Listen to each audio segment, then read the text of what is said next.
9 de la mañana con 7 minutos, 9 con 7. Estamos en contacto telefónico a esta hora con la representante de Senda, la psicóloga Elizabeth Aedo. ¿Cómo estás, Elizabeth? Buenos días, gusto de saludarte. Gracias por recibir nuestra llamada. Bienvenida. ¿Aló, Elizabeth? No me escucha, parece. Sí, bueno, estamos con... Aló. Elizabeth, ¿me escuchas? Sí, yo escucho bien. Ah, ¿Me ¿qué tal? Sí, escuchas? ahora te escuchamos perfecto. ¿Cómo estás? Buen día, gusto de saludarte. Bienvenida. Muchas gracias. Buenos días también a todos quienes escuchan. Aquí estamos. Tengo hartos datos y hartas preguntas. Yo creo que además con el lanzamiento del gobierno hace algunos días se ha puesto sobre el tapete también este tema, pero lo primero, yo me imagino que la gente lo que quiere saber es cómo estamos nosotros, cómo está nuestra juventud, nuestros adolescentes y nuestras adolescentes respecto de el consumo de drogas. ¿En qué nivel estamos? ¿Es preocupante lo que sucede en nuestra región, Elizabeth, o no aún? No, sí, es preocupante. Preocupante si uno lo mira de distintas maneras. Las Ujú. cifras dicen que estamos sobre la media en algunos consumos en relación a nivel central, a nivel de Santiago, o del país, perdón. Pero también es preocupante si nosotros lo pensamos en que ningún joven, ningún chico menor de edad debiera consumir sustancias, porque son personas que están en un proceso de desarrollo neurobiológico. Entonces, si consumen algún tipo de sustancia o van generando algún proceso adictivo incluso en relación a la sustancia que consuman, alcohol, marihuana, lo que fuera, efectivamente estamos en un riesgo mucho mayor de problemas que no solamente tienen que ver con su crecimiento y su desarrollo, sino también tiene que ver con lo que tiene que ver en el desarrollar una enfermedad posteriormente, que es una adicción. Ahora, en relación a las cifras, podemos decir de que en marihuana, por ejemplo, tenemos un porcentaje que es bajo en relación a cómo los adolescentes conciben que es riesgoso consumir de manera frecuente la marihuana para la salud. O sea, estamos hablando que hay solo un 19% de los jóvenes que fueron encuestados que consideran que consumir frecuentemente marihuana le hace daño. Y ¿Cómo? eso ya nos habla de una normalización. Claro, Tenemos ¿cómo? Dime, de dime, una dime. normalización, lo que se ha mirado de manera mucho más accesible y más fácil de concebir que la marihuana no genera daño en quien la consume. ¿Cómo sucede esto? Este dato que tengo acá es bastante decidor. El año 2001, la evolución de la prevalencia, año de consumo de marihuana en población escolar nacional y regional, desde el 2001 al 2017. El 2001, ese porcentaje a nivel nacional era 14,8 y casi la mitad era a nivel regional, 8,6. Y esta evolución de la prevalencia año consumo de marihuana en población escolar sube a nivel regional al 37,2% y a nivel nacional es el 34%. O sea, estamos sobre la media nacional más encima. Sí, sí. Y mira, ¿sabes qué? Entre un año y otro hay variación en los resultados del estudio. Sin embargo, insisto, exactamente lo mismo. El problema sigue siendo el mismo. No hemos logrado reducir de manera mayor nuestras estadísticas en relación al acceso que tienen los jóvenes en las distintas sustancias, porque hablamos de alcohol, de marihuana, hablamos de tranquilizantes, hablamos de cocaína. O sea, nosotros hay drogas que no teníamos. Hace años atrás no teníamos, por ejemplo, el acceso a la cocaína. Entonces hoy día es un problema que, así como las sociedades van desarrollándose y va habiendo mayor acceso a drogas nuevas y todo, hoy día es un problema que tenemos que mirar de otra manera y que tenemos que trabajar efectivamente desde lo preventivo y reforzar todo lo que ya se ha venido haciendo. A propósito de cocaína, voy a otro dato y le quiero agradecer a Soledad Ruiz que nos envió mucha información para esta conversación.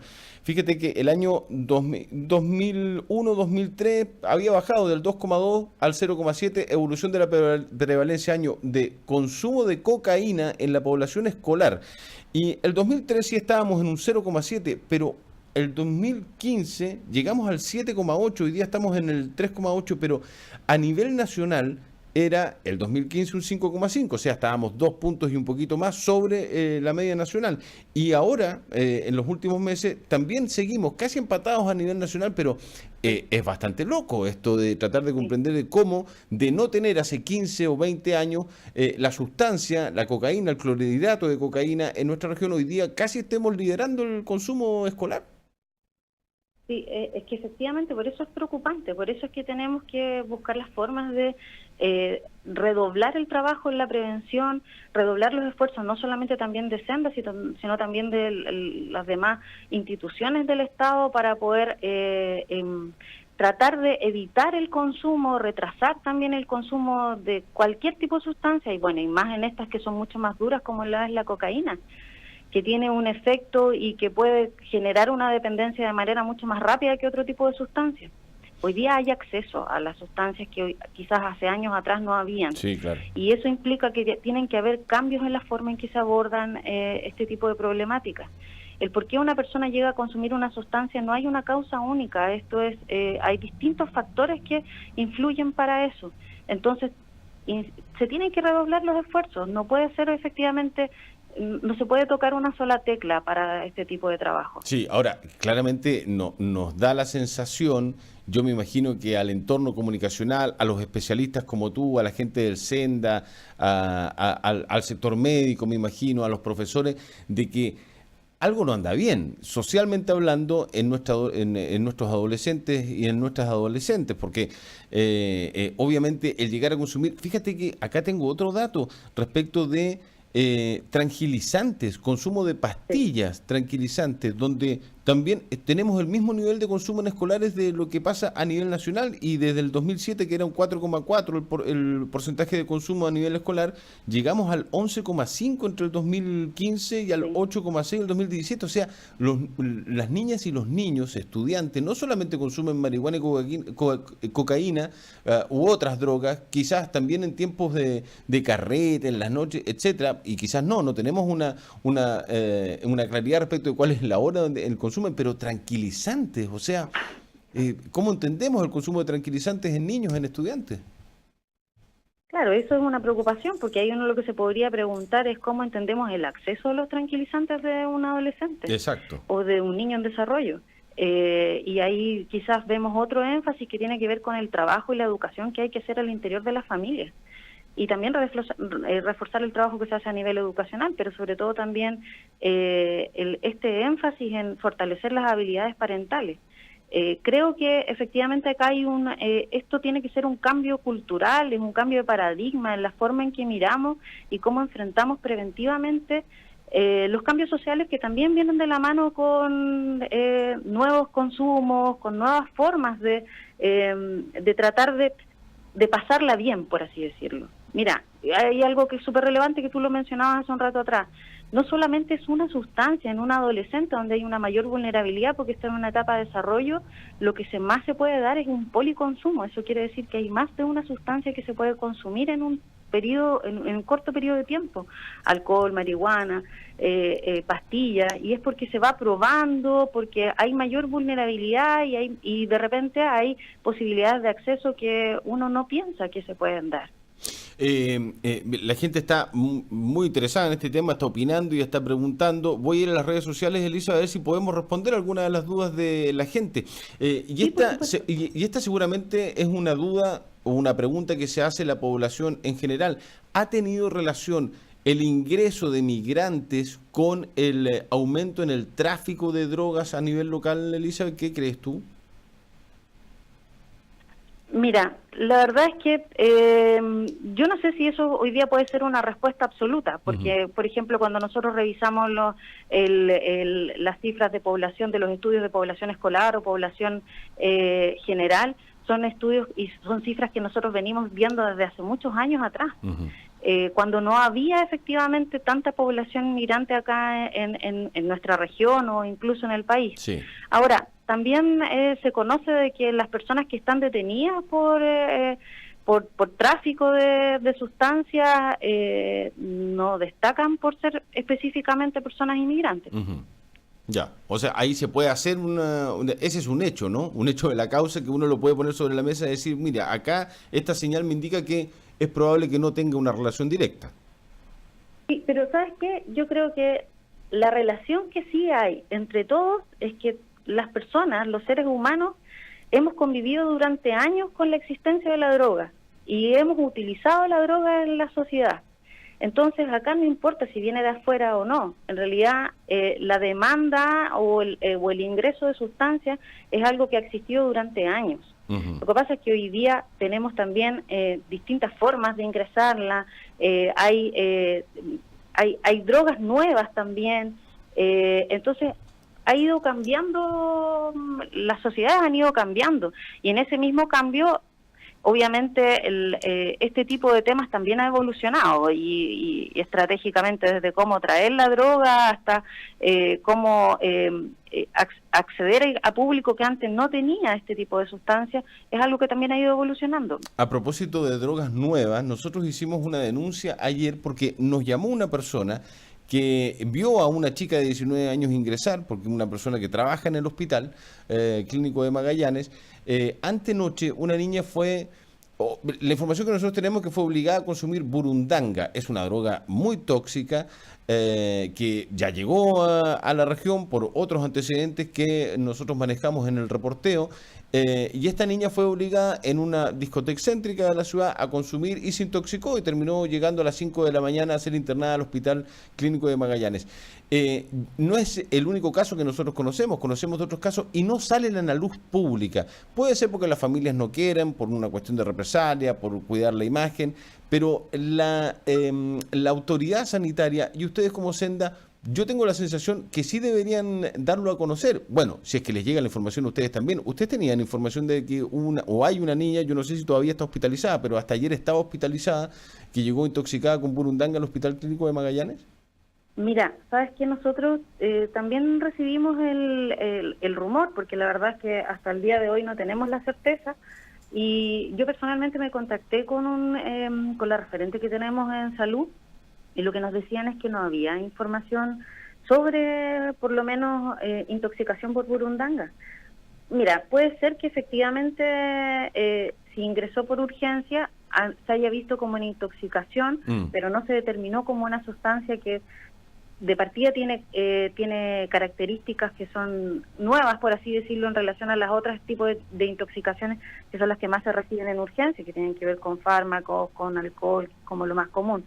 Pero claramente si nosotros sabemos que esta sustancia está siendo utilizada, si llegamos a tener reportes de eso, lo vamos a dar a conocer, y vamos a dar a conocer obviamente la importancia de lo que tiene que ver con denunciar. A mí me parece súper bien que la gente denuncie este tipo de sucesos, porque tenemos que buscar alternativas, porque en realidad este tipo de droga deja a las personas en un estado de vulnerabilidad y de pocas posibilidades de responder físicamente o conscientemente, la deja demasiado vulnerable. Entonces es necesario ver cómo nos vamos a cuidar, cómo se puede cuidar la población para evitar este tipo de consumo, ya sea efectivamente si van a algún local, teniendo cuidado respecto a dónde queda, quién les sirve algún jugo, bebida o incluso cerveza o lo que sea que vaya a consumir en un local nocturno, y resguardar efectivamente que estar con otras personas, resguardar el cuidado también, pero nosotros hasta el momento no tenemos la certeza de que hubo una intoxicación por esa sustancia, pero si es que efectivamente eso es confirmado, claramente hay que entregar luces para que la comunidad se cuide. Claro, a nosotros nos llega entonces la misma denuncia que les llegó a ustedes. Nosotros preguntamos oficialmente al Hospital Clínico de Magallanes, nos dijeron que no tenían información respecto de un ingreso por intoxicación de burundanga. Esa fue la respuesta oficial. Ahora, ¿la familia puede negarse a que el hospital entregue la información de por qué entra un paciente? El hospital, no, en realidad la familia... No. Sí, claro, ¿no? Porque eso queda en un registro de las atenciones que hace urgencia. Ya. O sea, claro, si tú entras con una intoxicación, tampoco puede suceder, Elizabeth, de que te digan, usted se intoxicó debido a estos exámenes que estamos viendo con tal cosa, o puedes llegar y entrar como intoxicación y puede ser por cualquier elemento y que no lo sepa la gente que te está tratando en el hospital? Es como para Lo que entender, pasa ¿no? es Porque que a puede nosotros nos suceder, consta que entró una claro, persona intoxicada a las 5 de la mañana ayer al Hospital Clínico de Magallanes. es que lo que puede suceder es que a veces, mira, el consumo de una sustancia de una persona a otra varía en los efectos que le puede producir. Claro. Entonces lo que puede suceder es que los efectos de la intoxicación le hayan parecido a otro tipo de intoxicación y no tener la certeza de decir, no, esto es burundanga. Ya, ok. Y además yo me imagino que una joven o un joven que llegue intoxicado por una droga trata de no decirlo, por miedo, quizás qué me van a hacer, me pueden llevar detenido, etcétera, etcétera, etcétera.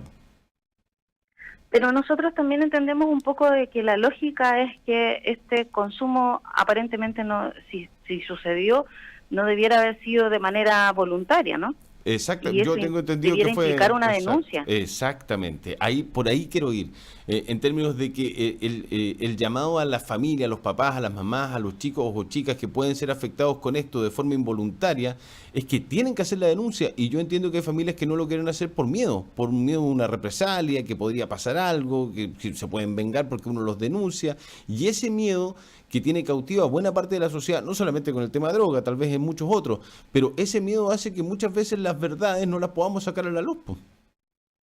Pero ahí es bueno de que la comunidad sepa de que las denuncias se pueden hacer de manera anónima y que es necesario hacerlas, porque, insisto, como para que todos podamos también estar quizás un poco más de acuerdo cómo tenemos que cuidarnos y cómo tenemos que proceder ante este tipo de situaciones que no son voluntarias claramente y que vulneran totalmente los derechos de las personas, porque de cierta forma vulneran la libertad de sus acciones.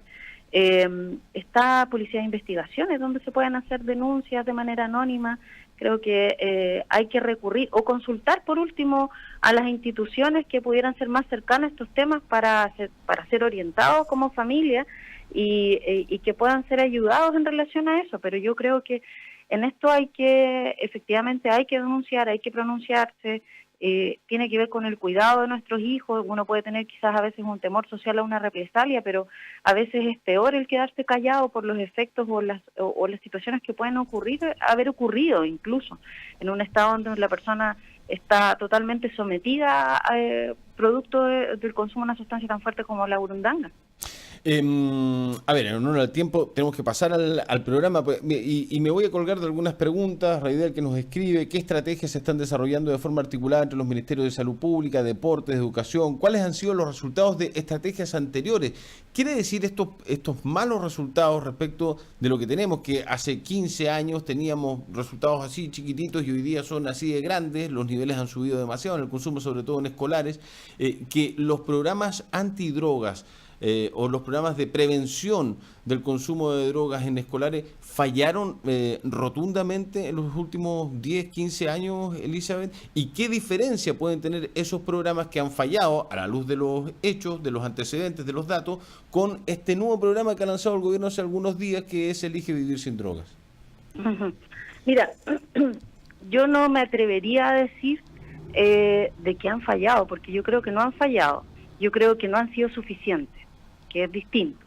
La diferencia que hay es que hasta el momento Senda había trabajado bastante solo, o incluso cuando hablamos desde el nivel también de salud, se trabaja de manera bastante solitaria como servicio en relación a tratar de disminuir o aminorar lo que tiene que ver con el impacto del consumo de sustancias y trabajar en una línea de promoción o de prevención.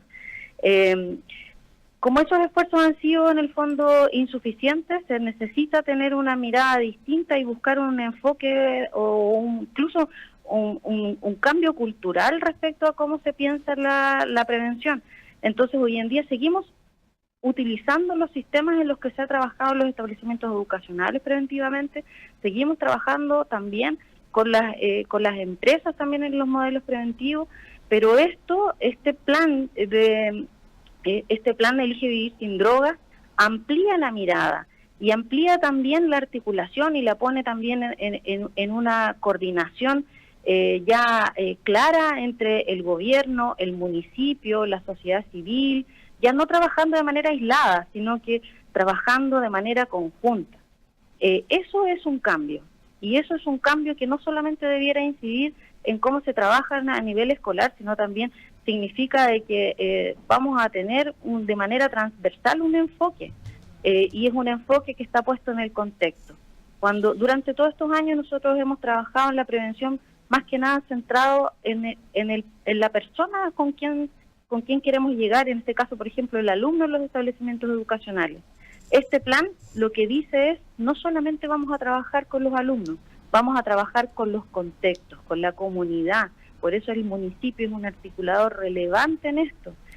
Por eso también las otras instituciones del Estado y la sociedad civil y lo privado también empiezan a adquirir un rol relevante. Cuando hablamos de tener más acceso a cultura, más acceso a deporte, más acceso a desarrollar talentos de nuestros jóvenes, de nuestros niños, no quiere decir que hoy día no se haga, pero sí desde esta mirada implica poner un énfasis en que no podemos dejar de lado esto como algo secundario, sino que tiene que ver como parte de un plan preventivo. Este plan preventivo implica un diagnóstico que se hace en los establecimientos educacionales. Nosotros vamos a tener acá en la comuna, vamos a tener 30 establecimientos educacionales que van a trabajar con este modelo, y en ese diagnóstico se levantan todas las necesidades que los chicos consideran. Ya. Desde ahí se ve cómo se va a trabajar en la articulación con la familia y con todos estos otros organismos. Eso, qué importante, porque justo me iba a los datos, por ejemplo, de la desaprobación parental, o sea, de los padres frente al uso de alcohol y marihuana. Y este es un temazo, porque el 35% de los papás no se molestaría o no estarían extremadamente molestos si supieran que sus hijos han probado marihuana. Y en el caso del alcohol es peor, porque casi la mitad de los padres no se molestaría de forma extremada si supieran que sus hijos bebieron o están bebiendo alcohol. 56 y 66%, alcohol y marihuana. O sea, es casi la mitad de la cantidad de papás o mamás que no se molestarían si saben o supieron que sus hijos consumen marihuana o alcohol. Y ahí hay un temazo también. O sea, es que eso habla de la normalización, pues, sí. Y eso también a nosotros nos preocupa, porque yo estoy segura que cualquiera de esos papás que dice que no le preocupa que su hijo fume marihuana o consuma alcohol, si tú a ese papá le preguntas de manera bastante reflexiva si no le importa que su hijo esté enfermo, probablemente va a decir que sí, porque no quiere que su hijo se enferme. Entonces acá es cómo vamos a trabajar para no llegar a la enfermedad. Y en ese sentido los papás igual hay que volver a reeducarlos. Hay que sacarnos de la cabeza la normalización que implica los consumos. Y ahí hay que apoyar a los papás, hay que en el fondo trabajar cómo hay que entregarle habilidades parentales para que o reforzar las habilidades parentales, no es que ellos no tengan, en el fondo es reforzar la temática para que ellos sepan comunicarse con sus hijos, porque hoy día igual es un problema para un padre el cómo se comunica con un adolescente, cuando a veces tienen intereses y formas de ver el mundo que son diametralmente distintas. Entonces también tiene que ver con cómo podemos nosotros ayudar para que exista una comunicación eficaz, donde los papás estén interesados en lo que hacen sus hijos, donde ellos puedan escuchar. No tiene que ver con que los papás se pongan, que nosotros esperemos que los papás se pongan autoritarios y anden buscando como castigar el consumo, no, tiene que ver con ir apoyándolos también a ellos para que puedan acompañar y estar más presentes en el desarrollo de sus hijos. La adolescencia es una época tan difícil. Sí, bueno, en realidad la crianza también de hijos es un proceso que a veces es súper difícil, cuando uno no tiene muchas herramientas o cuando tiene problemas. Lo último, Elizabeth, nos preguntan a través de redes sociales, ¿crees tú que estos conceptos de marihuana legal, marihuana recreativa, marihuana medicinal, abrió la puerta para la normalización de esto que estamos conversando? Sí, totalmente. Totalmente, yo creo que lo que sucedió fue que se entregó demasiada información y hay información que tendió a confundir a la población. O bien, efectivamente, algunos toman la información que les resulta más conveniente. Claro, entonces yo creo que acá igual se requiere empezar a mirarlo de una manera mucho más clara, con evidencia científica y todo. Hay gente que no le gusta cuando uno habla de esto de que no hay evidencia o que sí hay evidencia, pero yo creo que lo que más nos debería preocupar, efectivamente, a veces vemos que tenemos un problema demasiado grande desde el ámbito sanitario y desde el ámbito general con el consumo de alcohol, con los accidentes, nosotros acá en la región y todo.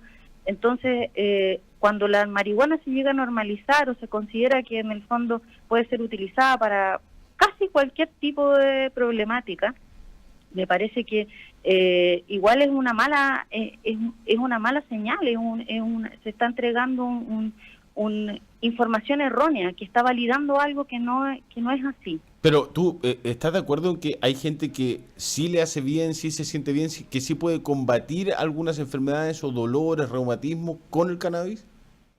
Yo creo que acá son dos cosas totalmente distintas. Sí. Una cosa tiene que ver con la utilización de la marihuana en menores de edad, que eso estamos hablando de un enfoque preventivo, y la marihuana no debería ser consumida como ninguna sustancia por una persona que está en desarrollo.